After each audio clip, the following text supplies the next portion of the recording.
You may get beat because the other team's better than you are, but you should never lose a game because you weren't excited about it or weren't prepared and didn't create an edge. Today's Coaching Coordinator podcast is a segment from Lawrence First and Goal Clinic with head coach of the North Carolina Tar Heels, Coach Mack Brown. And Coach Mack Brown's talk was focused on creating an edge, and so he gets into, in this part, how do you create an edge on game day? How do you make sure your players are prepared? And he covers everything from the pregame talk to the halftime talk to coach responsibilities. So let's listen in, and you can find the link to the entire talk in the show notes. My 5 years in TV, I saw so many teams that weren't ready to play. And you'd say, well, they blocked a punt.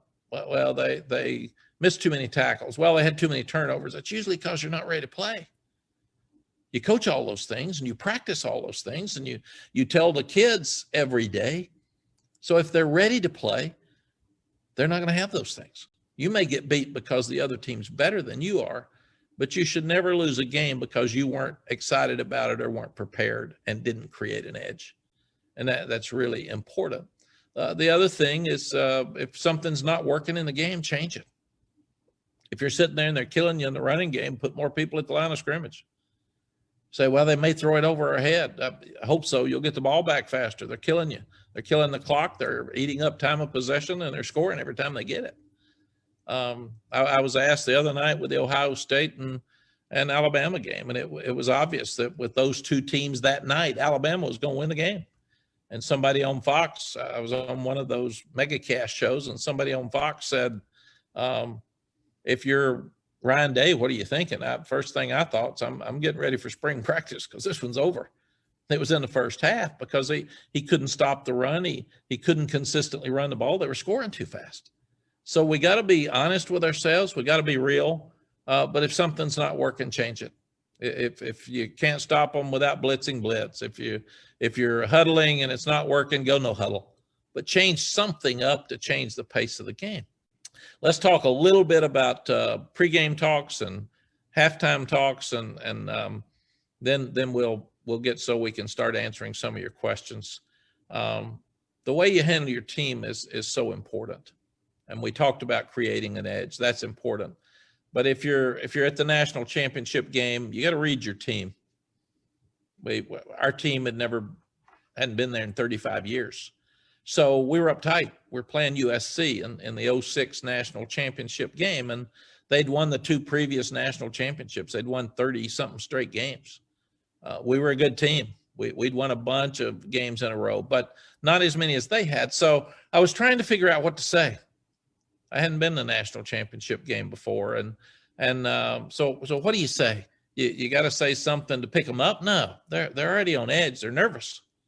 So what do? You got to settle them down, and you got to make them laugh. So I'm in my room, and I'm trying to figure out what to do. It was so crazy, and there were about 60 or 70,000 Texas fans at the Rose Bowl the night before, and our kids couldn't even walk through the lobby of the hotel without being stopped and pictures and autographs, and it was a huge distraction. So we actually moved to a different hotel where nobody knew where we were. I didn't even know where we were. We moved to the airport hotel at Burbank, which was about 20 minutes away, and told the players not to tell their parents, not to tell anybody.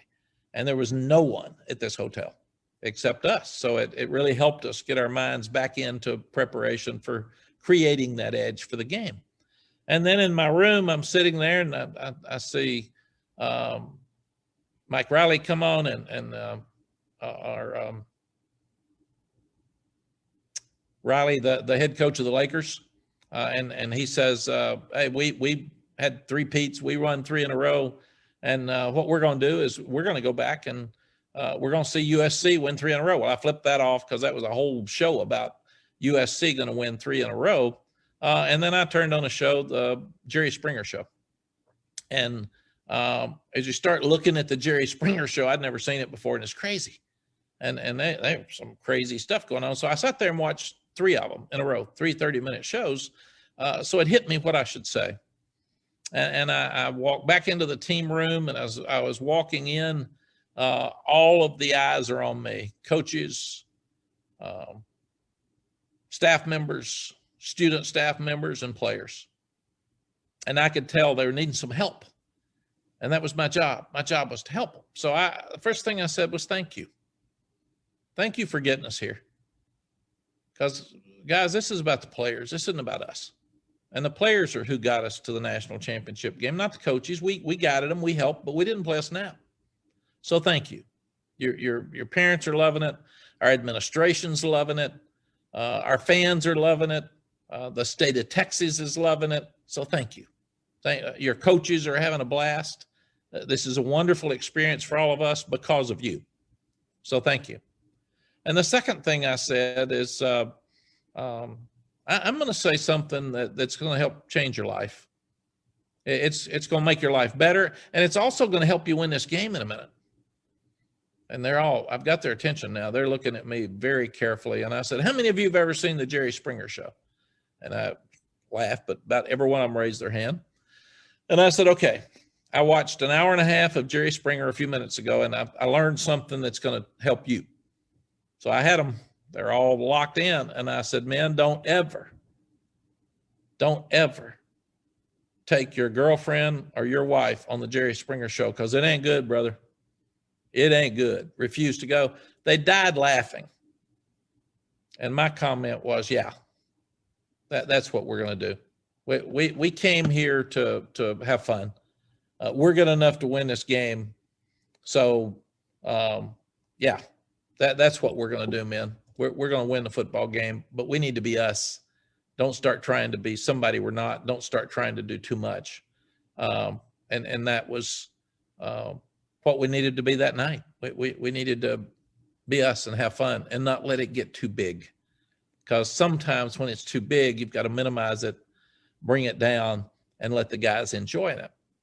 And then we were sitting there. I was an offensive coordinator at Oklahoma. And I learned maybe the best lesson I've ever learned in coaching. We're playing Kansas. Kansas is a really bad team. Mike Godfrey was the coach. We were number 1 in the country, and they were probably 65th or something. So our first quarterback's out. Danny Bradley sprained his ankle.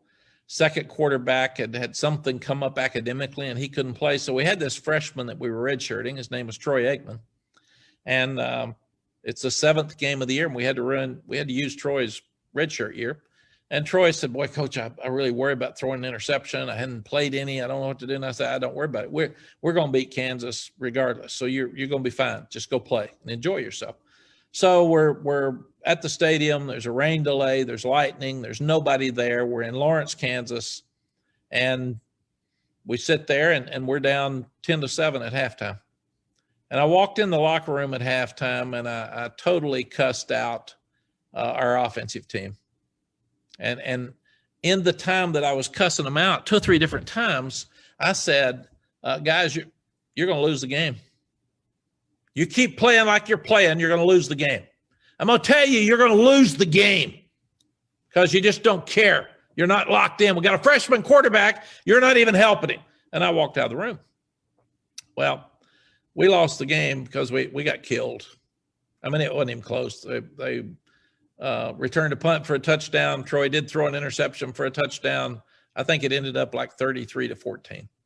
So I'm on the plane going home, and I'm feeling really bad. And Coach Switzer comes and sits next to me, which was not comfortable at that time. And I looked at him and I said, Coach, I'm sorry. Number 1 team in the country shouldn't come in here and lose to Kansas.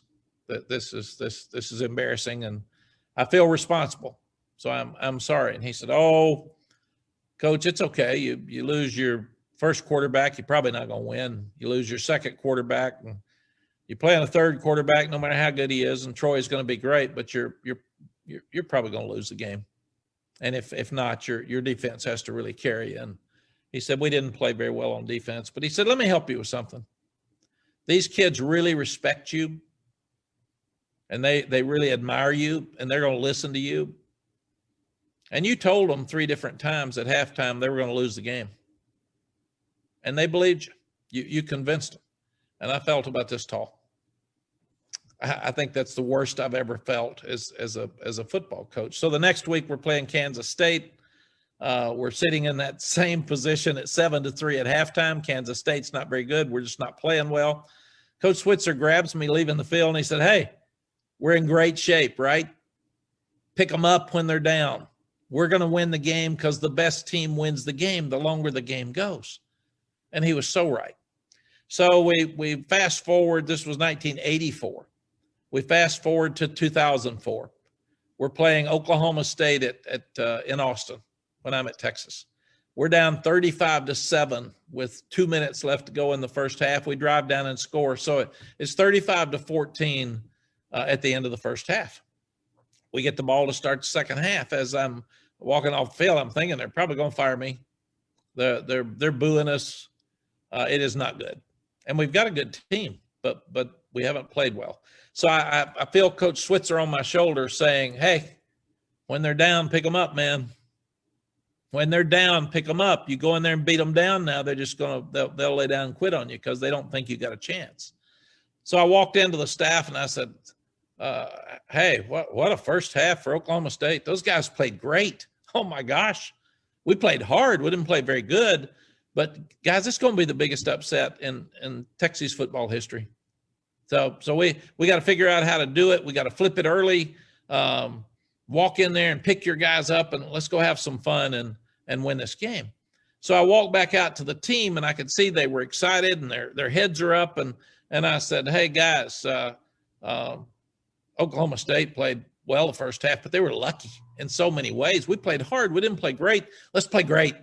This is a great opportunity for us to have the best comeback in the history of Texas football. So this is going to be fun. This is going to be cool. And then I wrote on the grease board 42-35. I said, we're going to win the game 42-35. Well, we came out, absolutely killed them. And we ended up winning 56-35. So I apologized to the team in the locker room after the game and saying that I didn't give you guys near enough credit. I should have understood that you were going to have a higher score. Well, my granddad was the winningest high school football coach in Middle Tennessee history, and I love my granddad. He's probably the most important mentor and role model in my life. And his daughter, my mother, was real strong-willed. We've lost her now. She's still strong-willed in heaven, but I would call her after every game. So I'd go talk to the radio. I'd talk to the team. I'd handle the media with the press conference. Down there, you had Longhorn Network you had to do. And then after that, regardless of what time it was, I would call Mother. And my mother was always really direct with me. She loves her 3 sons, but she would tell you what she thought. So I said, Mom, down 35-14 at halftime. What a halftime speech, huh? You think I didn't get them stirred up for that second half? And what a comeback win. And she said, well, if you'd given a better pregame talk, you wouldn't have had to be behind at halftime in the first place. So work on your pregame talk, and then you won't have to give those halftime talks. And Mother was right. Coach Brown finishes up talking about in-game responsibilities for coaches and the expectation that he has for assistants on game day. The most important thing for me is do your job. Don't get out of your lane.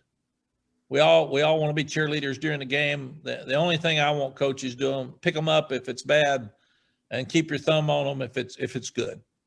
And we decide in our staff meetings every day who's responsible for what. Like Robert Gillespie, our running back coach, and our special teams coordinator, Javon DeWitt, decide we will always take the ball normally if we're in a position where we win we'll defer if we win the toss to start the game.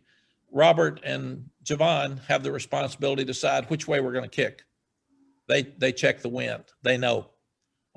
If that's going to change, we change that in a staff meeting during the week.